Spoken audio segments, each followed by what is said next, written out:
கொஞ்சமா baking soda எடுத்துருக்கேன். இப்போ இது கூட வந்து கோல்கேட் பேஸ்ட் மட்டும் நான் சேர்த்துக்கிறேன். நம்ம லாஸ்ட் டிப்ல வந்து கோல்கேட் பேஸ்ட் சேர்க்கல. இதில வந்து கொஞ்சமா வந்து கோல்கேட் பேஸ்ட் சேர்த்துக்கிறேன்.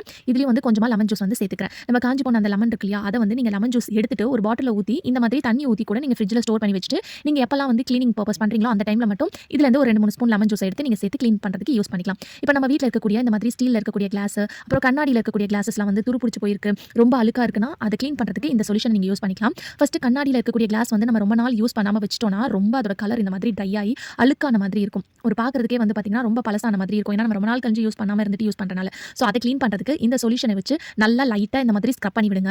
அப்படி இல்ல ஒரு 10 நிமிஷம் வந்து அந்த தண்ணீல வந்து இந்த கிளாஸ் பொருளெல்லாம் வந்து நீங்க ஊற கூட வச்சிடலாம். ஊற வச்சுட்டு நீங்க கிளீன் பண்ணீங்கன்னா, ஈஸியா வந்து பார்த்தீங்கன்னா, உங்க வேலை முடிஞ்சிரும். ஸோ இந்த கிளாஸ் வந்து ஃபர்ஸ்ட் எப்படி இருக்கு, ஆனா கிளீன் பண்ணதுக்கு அப்புறம் பாருங்க, நம்ம புதுசா வாங்கும்போது எந்த அளவுக்கு வந்து பளிச்சுன்னு இருக்குமோ அந்த மாதிரி மாறிடும். ஸோ கண்ணாடியில இருக்கக்கூடிய எந்த பொருளா இருந்தாலும், உங்க வீட்ல இருக்கக்கூடிய பொருள்லாம் நீங்க கிளீன் பண்ணும்போது இந்த சொல்யூஷன வந்து ரெடி பண்ணி பாருங்க.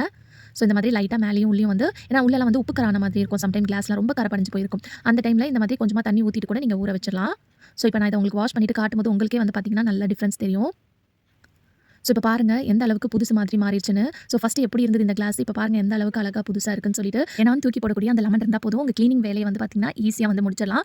அடுத்ததா வந்து இந்த ஸ்டீல் கிளாஸ் வந்து பாருங்க ரொம்ப துரு புடிச்சு போய் ரொம்ப பழசா இருக்கு. இத வந்து நான் ஸ்க்ரப் பண்றதுக்கு வந்து ஸ்டீல் ஸ்க்ரப்பர் வந்து எடுத்திருக்கேன். ஸோ தேய்க்கும் போதே உங்களுக்கு நல்ல ஒரு டிஃபரன்ஸ் கிடைக்கும். ஸோ நீங்க மந்த்லி 15 டேஸ் ஒன்ஸ்லாம் ஏதாவது ஃபங்ஷன் வருது, ஃபெஸ்டிவல் வருதுன்னா நம்ம பாத்திரம்லாம் கிளீன் பண்ணுவோம் இல்லையா? அந்த டைம்ல இந்த சொல்யூஷன் நீங்க ரெடி பண்ணிட்டீங்கன்னா, உங்க வேலைய வந்து ஈஸியா வந்து நீங்க முடிச்சிடலாம்.